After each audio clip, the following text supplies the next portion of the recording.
जय श्री कृष्ण। जय अवसान माता की।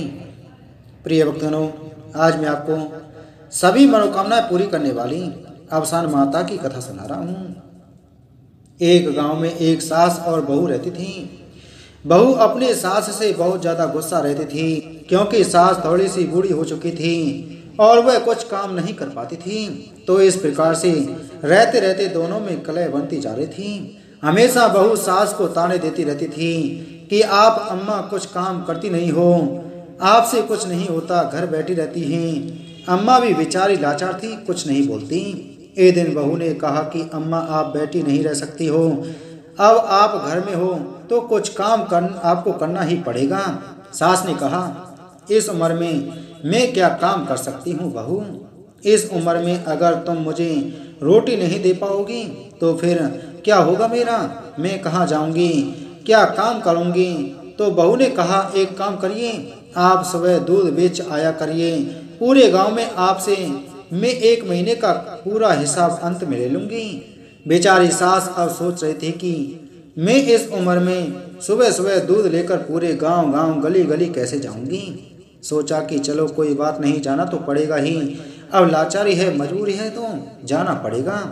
सुबह हुई, जल्दी डब्बा लेकर बहू ने भर दिया, बोला दूध बेचकर आओ, जल्दी से आ जाना दूध बेचकर, और महीने का महीने आपसे हिसाब लिया करूंगी। अब आप घर में नहीं बैठ सकती हैं। सास जाकर एक पीपल के पेड़ के नीचे बैठ गई। वहीं सोचने लगी बैठे बैठे कि इस बुढ़ापे शरीर में मुझे क्या क्या दुख झेलने को मिल रहा है।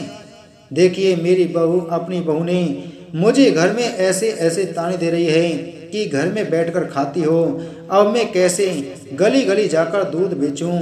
इतना सोचते सोचते आप उसको 1-2 घंटे बीत गई।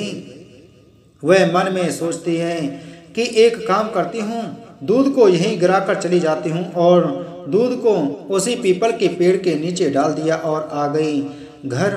बहू ने भी कुछ नहीं बोला।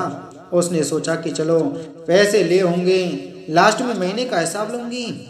ऐसे ही चलते हुए सास का 1 महीना पूरा बीत गया। अब वह दिन आ गया जब उसको हिसाब देना था।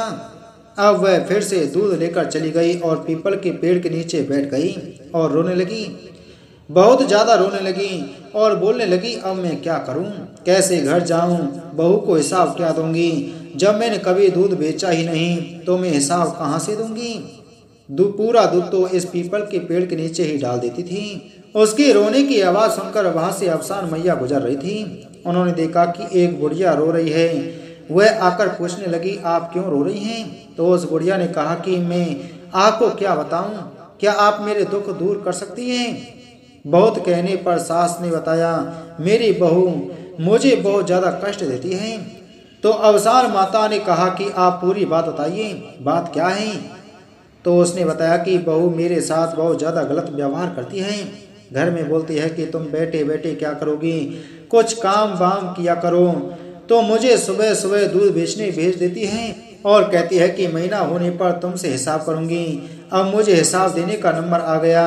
रोज तो मैं दूध बेच नहीं पाती थी, मेरे घुटनों में इतना दर्द होता है, कमर में दर्द होता है। तो मैं आती थी, इसी पीपल के पेड़ के नीचे बैठ जाती थी और सारा दूध इस पीपल के पेड़ में चढ़ाकर चली जाती थी, पेड़ में चढ़ाकर चली जाती थी। अब वह दिन आ गया है, अब मुझे अपनी बहू को हिसाब देना है। और बहुत जोर से उसे रोने लगी और बोलने लगी, आज मैं हिसाब कैसे दूंगी, आज तो बहू पता नहीं क्या कर जाएगी मेरे साथ। इतना सुनते ही आज माता भी थोड़ा सा दुखी हुई कि कोई भी बहू अपनी सास के साथ ऐसा कैसे कर सकती है।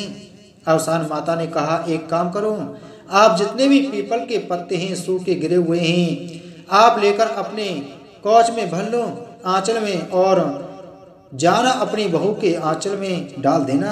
तो उस बुढ़िया ने कहा कि अरे, इस तरह करने से क्या मेरा दुख दूर हो जाएगा। तो माता ने कहा, हाँ जरूर हो जाएगा, और अगर तुम्हारा दुख दूर हो जाए तो तू अवसान माता की पूजा करना मत भूलना। तो उस बूढ़ी ने कहा कि ठीक है, मैं देखती हूँ। और उसने अपने आंचल में पूरे पत्ते समेट लिए और अपने घर चली गई।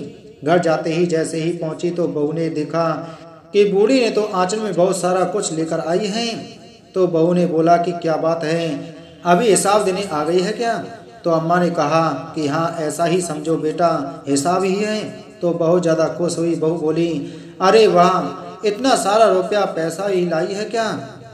तो एक काम करो, अपना आंचल फैला लो, मैं तुम्हारे आंचल में डाल देती हूँ। तो बहू खुशी के मारे अपना आंचल फैलाने लगी। बहू को उसमें खूब सारे धन दौलत, पैसा, रुपया, जेवर सब कुछ निकला तो बहुत ज़्यादा खुश हुई। 1 महीने के दूध में इतना सारा रुपया कहाँ से, अपने कैसे भूल किया? बूढ़ी माँ ने बोला। बहुत ज़्यादा चकित रह गई कि मैंने तो पीपल के पत्ते डाले थे।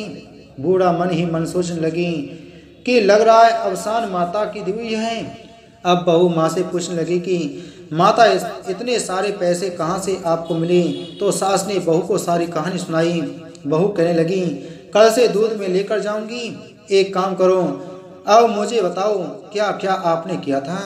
पूरी विधि सहित मैं वैसे ही करूंगी, शायद अवसान माता मुझे भी दे दें। बूढ़ी ने कहा कि करके देख लो। अब सुबह हुई। अब बहू भी दूध लेकर जाए और पीपल के पेड़ के नीचे चढ़ाकर चली आए। 1 महीना बीत गया। तब बहू जाकर बैठकर रोने लगी। अब मैं दूंगी कैसे, क्या करूं? यह सुनकर अवसान बीवी आई। पूछने लगी, क्या हुआ? तो उसने झूठ में ही बोल दिया कि मेरी सास मुझे बहुत ज़्यादा परेशान करती है और मुझे बोलती है कि दूध बेचकर पैसे लेकर आओ। मैं क्या करूं? मैं तो दूध तो इसमें चढ़ा दी, अब क्या करूं? तो अवसान माता ने कहा कि एक काम करो, पीपल का पत्ता अपने आंचल में भर लो और ले जाकर अपने आंगन में रख देना। उसने कहा कि ठीक है। खुशी खुशी वहाँ से लालची बहू भागते हुए आई। तो आंगन में जैसे ही उसने डाला तो देखा उसमें बिच्छू, सांप, दुनिया भर के जीव जंतु पड़े थे और उसकी तरफ दौड़ने लगी। तब वह अवसान माता के पास गई तो माँ ने कहा कि तू अपने सास के साथ बहुत ज़्यादा गलत व्यवहार कर रही थी।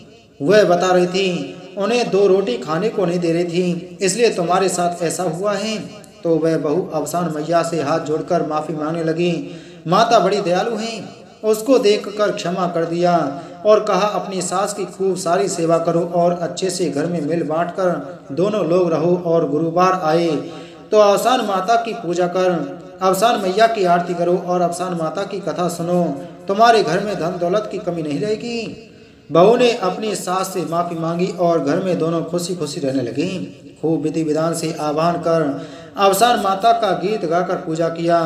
तो जिस प्रकार अवसान माता ने उस बूढ़ी सास की लाज बचाई और घर में सुख शांति दे दी, उसी प्रकार ही माता रानी हम सब पर भी अपनी कृपा दृष्टि बनाए रखना और सभी को धन दान की प्राप्ति देना।